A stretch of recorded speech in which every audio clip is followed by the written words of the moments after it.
आलास?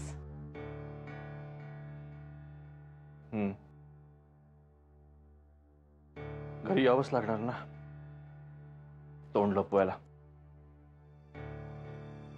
आम्ही तसंच बोलणार आहेस का? कसं बोलू आणखी? फ्रस्ट्रेट झालं मी, म्हणूनच एवढा वेळ बाहेर फिरत होतो. माझा चेहरा बघून तुला टेन्शन येणार, मला कोणी काही समजवायला गेलं तर माझ्या रागाचा स्फोट होणार. त्यापेक्षा बाहेरच वेळ काढलेला बरा ना. सकाळी बघितलं ना, सगळा राग त्या पोरांवर निघाला. विजय, दिवसभर इतका त्रास होत होता ना त्या सगळ्याचा.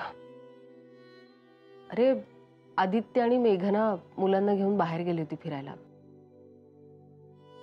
मुलं विसरलीत सकाळचं सगळं.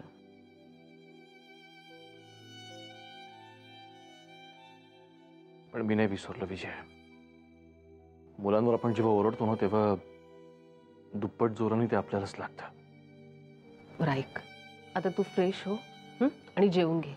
मी जेवण गरम करते. नाही विजय, मला नकोय काही. आम्ही तसं नको ना करूस रे, प्लीज. हे बघ, कठीण परिस्थितीला जर सामोरं जायचं असेल तर आपल्याला तब्येत सांभाळायला हवी ना. आम्ही प्लीज थोडंसं तरी खाऊन घे. मला काळजी कळती तुझी विजय, पण मनाविरुद्ध अन्न पोटात ढकललं तर तब्येत बिघडतेस ना. Vijay please, leave me alone for some time. झोप तू, मी जरा बाहेर बसतो थोडा वेळ. Good night.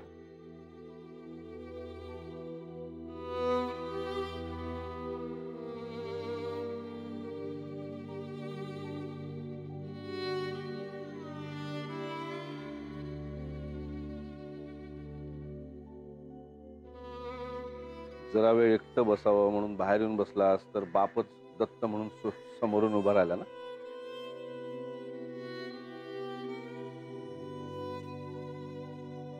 खरं म्हणजे हो, गुड. आवडलं मला, खरं बोललास ते. नाही पण मी 5 मिनिटं बसणार आहे तुझ्या बरोबर.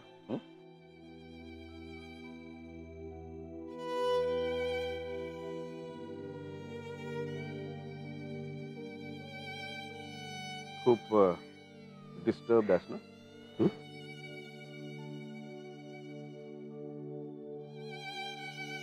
हो. नाही, साहजिक आहे. एखाद्या माणसासाठी, विशेषतः पुरुषासाठी, अर्निंग बंद होणं खूप इगो दुखावणारं असतं. आपली कॅपॅसिटी असून सुद्धा एका विशिष्ट परिस्थितीमुळे आपल्याला पैसे कमवता येत नाहीयेत ही जाणीव एकाच वेळी खूप संताप आणणारी असते आणि त्याच वेळी खूप क्लेशकारकही असते. मनामध्ये संताप नुसता असा खदखदत असतो आणि मग छोटंसं निमित्तही पुरतं त्याचा स्फोट व्हायला. हो ना. सकाळी मुलांना तीच तर वेळ सांभाळायची असते रे. तीच खरी कसोटी असते माणसाची. माझं नाही का, तुला आठवत असेल की शाळेत होत असते मग तू. अर्चू आणि आधी अगदीच लहान होते. असं पल्लव एवढंच होतच की रे. आमचा एअरलाइन्सचा मोठा संप झाला होता 3 महिन्यांचा.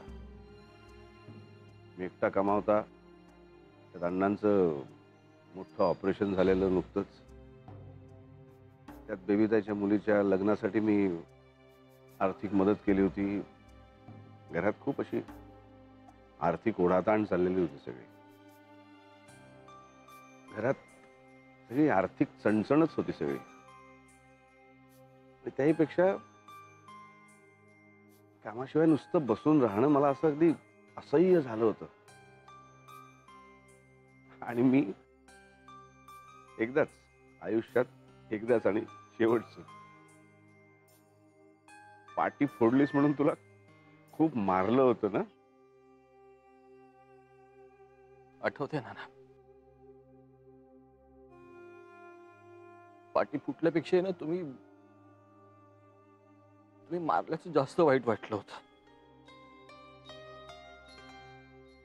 नाना पल्लव साक्षीला काय नाही रे, त्यांना कुशीत घेऊन सॉरी म्हणालास ना की राग निवळेल त्यांचा. पण सॉरी नाही, पण त्याहीपेक्षा या तुझ्या प्रॉब्लेमॅटिक सिच्युएशन कडे तू कसं बघतोयस हे जास्त महत्वाचं आहे. समोरून येणारी माणसं इतकी आडमुठी, इतकी आतताई, इतकी घमेलखोर आहेत ना की फ्रस्ट्रेट व्हायला झालंय मला. पण ह्या व्यवहारी जगामध्ये अशी माणसं तुला भेटणारच, पर्याय नाही त्याला. मग काय करू मी आता, काय करू नाना? डोकं फुटायची वेळ आली.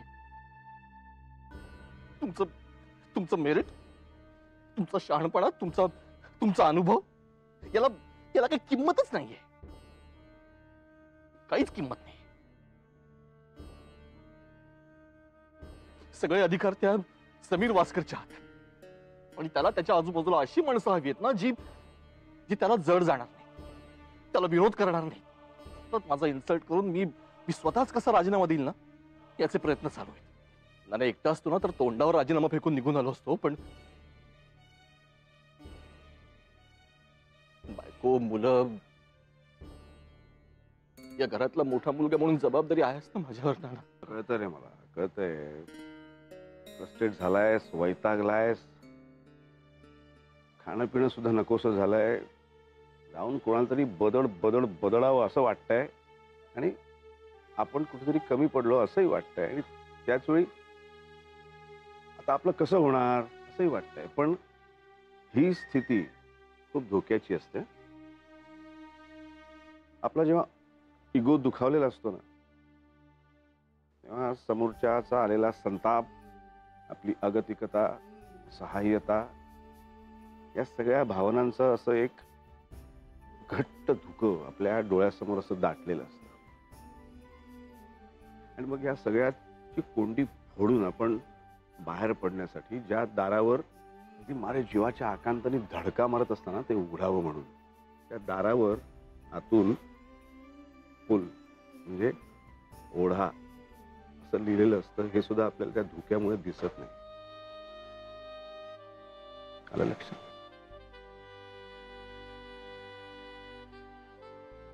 एक काम कर, मी आता गेलो ना, शांत बस, आभाळाकडे बघत, चांदण्याकडे बघत, शांत हो. हळूहळू ते धुकं विरेल, तुझी दृष्टी निवळेल, आणि तुलाच मार्ग सापडेल.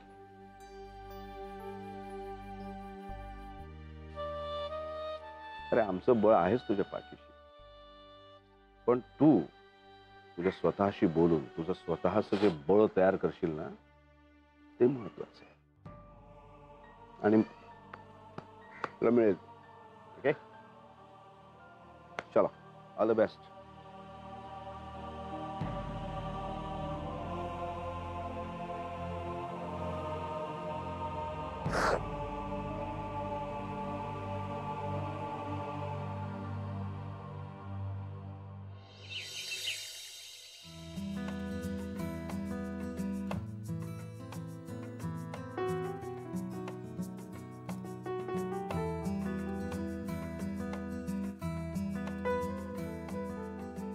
काय रे सतीश, आज मोर्चा का?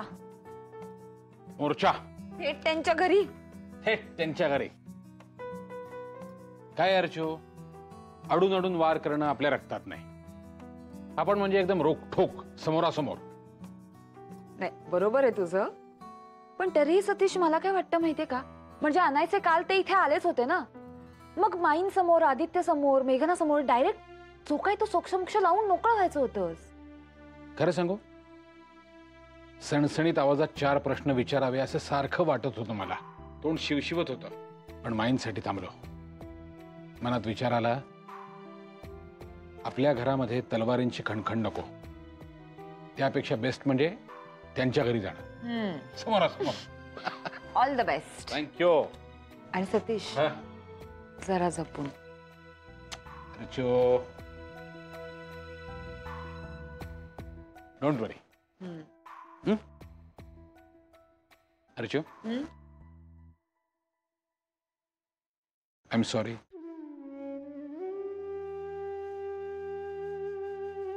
खूप भांडलो तुझ्याशी. It's okay. जा. All the best. आज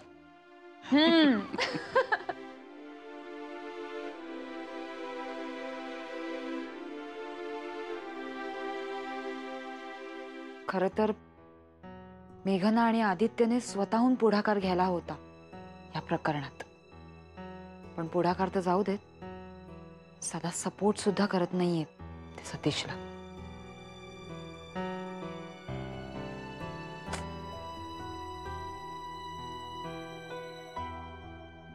आदित्य मोबाईल घेतलास का रे? हो. घड्याळ घातलास? येस.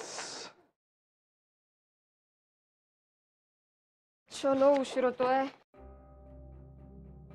अरे वा अर्चू, सगळं आवरलेलं दिसतंय. मेघना, सतीश तुझ्या घरी गेलाय. माझ्या घरी?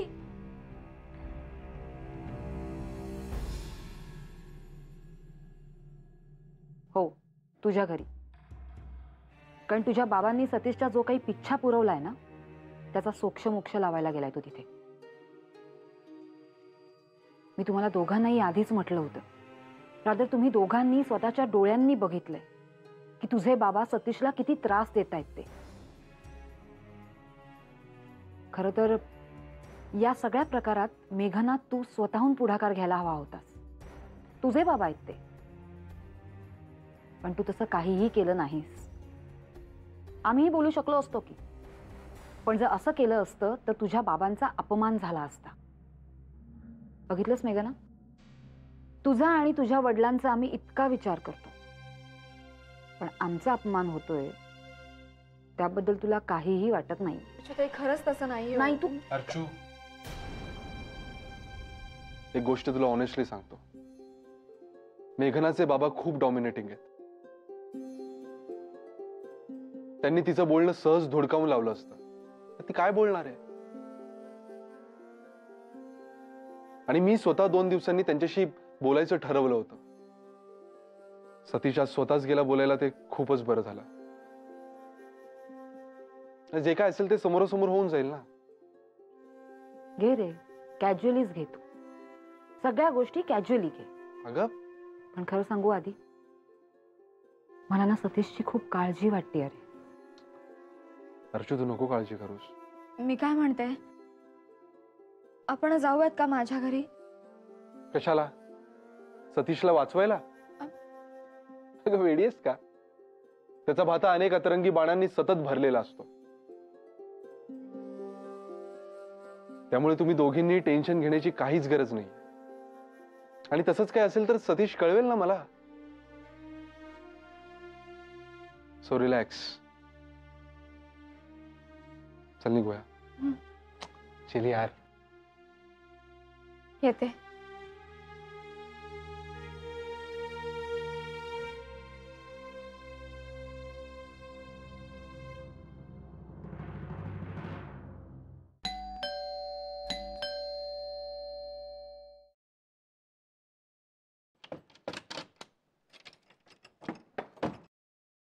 अरे नमस्कार. नमस्कार. जय हो.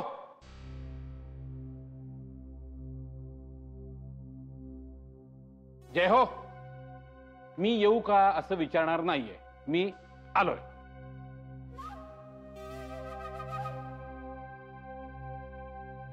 बसा बसा, तुमचंच घर आहे ना.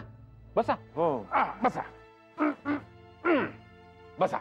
ऐक, तुम्ही पण बसा. नाही म्हणजे तुम्ही इकडे तुम्हाला त्रास होतोय ना माझ्यामुळे, म्हणून म्हटलं स्वतःहूनच जावं तुमचा त्रास कमी करण्यासाठी.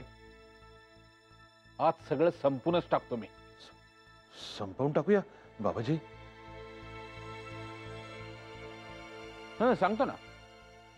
तुम्हाला माझी माहिती हवी आहे ना, माझा फोटो हवाय ना, त्यासाठीच येतं ना देसाईवाडीमध्ये. याला विचार त्याला विचार, माहिती गोळा कर, ब्लँक कॉल्स दे. नाही म्हटलं स्वतःहूनच सगळी माहिती द्यावी. एक मिनिट, देतो, सगळी माहिती देतो. एक मिनिट. हे बघा.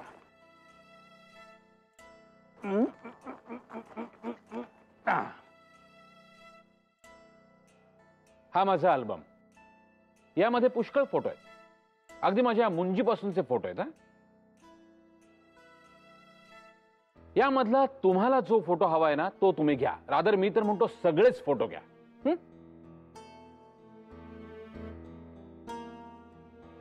नमस्कार, मी सतीश दुसाने, बीकॉम LLB आहे मी.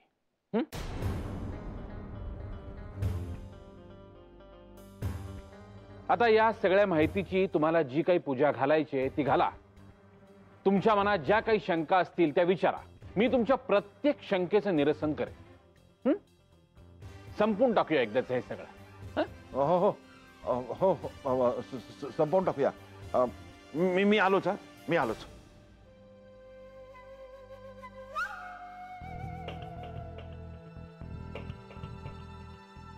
सतीशराव, मला खरं तर कळत नाहीये काय बोलावं, पण प्लीज सांभाळून घ्या.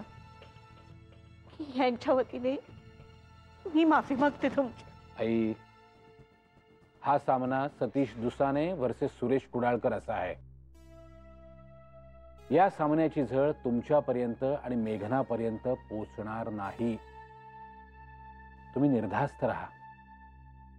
खरंच. आई, थोडासा चहा मिळेल का मला? हो, मिळेल का काय विचारताय? आणते ना. आलं घातलं चहात तर चालेल ना? म्हणजे काय, मला आवडतोच आलं घातलेला चहा. आई, तुमची मेघना आलं घालून चहा मस्त करते, एकदम झकास. आलेच मी.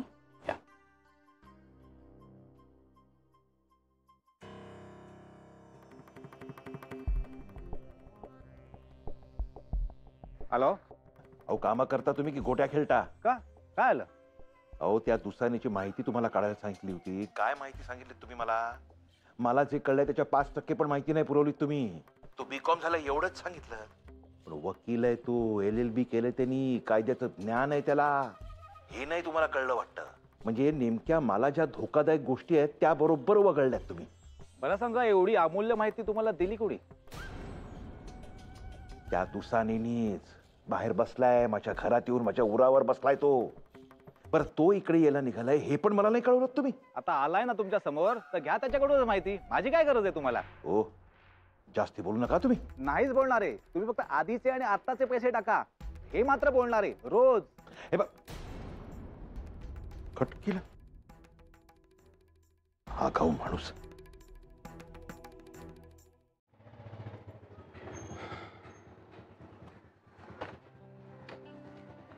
चल निघू मी. आदित्य, काय ग, वेळेत पोचलो ना आपण? ते नाही रे. मग आपण जाऊया का माझ्या घरी? मला जाम टेन्शन आलंय रे. हे बघ, बाबा तर हट्टी आहेतच, पण सतीश दादाही हटणार नाहीत. हे काय होणार नाही ना रे? मी काय म्हणते, आपण जाऊया. मेघना, काय काही होणार नाही. तर सतीश काही माथे फिरू टाइप्स नाहीये. तो अत्यंत शांतपणे सगळं हँडल करेल बघ. आणि शाब्दिक चकमकच उडणार आहे त्यांच्यात. तू कशाला घाबरतेस? चल निघू मी. चल बाय. टेन्शन घेऊ नकोस.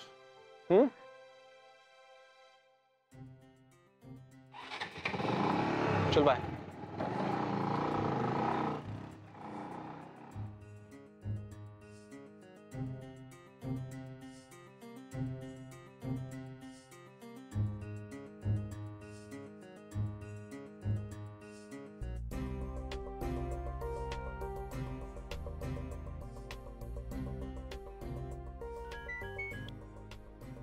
हा, बोल मेघना. हा आई, सतीश दादा आलेत का ग तिकडे? हो अगं, आलेत. बाप रे. ए आई, सतीश दादा आणि अर्जुताई खूप वैतागलेत हा बाबांवर. तुला त्रास नको म्हणून मी काही बोलले नाही, पण हो ग, मी तुला बोलले नाही तुला त्रास नको म्हणून, पण ठाऊक आहे मला सगळं. मला खूप भीती वाटते ग आई.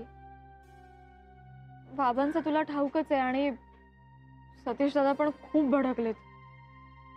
ए आई, काही होणार नाही ना ग? मी मी यायला हवंय का ग तिकडे?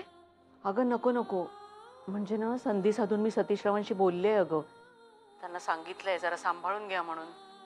आणि आत्ता तरी काही वाटत नाहीये, पण तसंच काही घडलं ना तर मी तुला कळवेन अगं. ठेवू?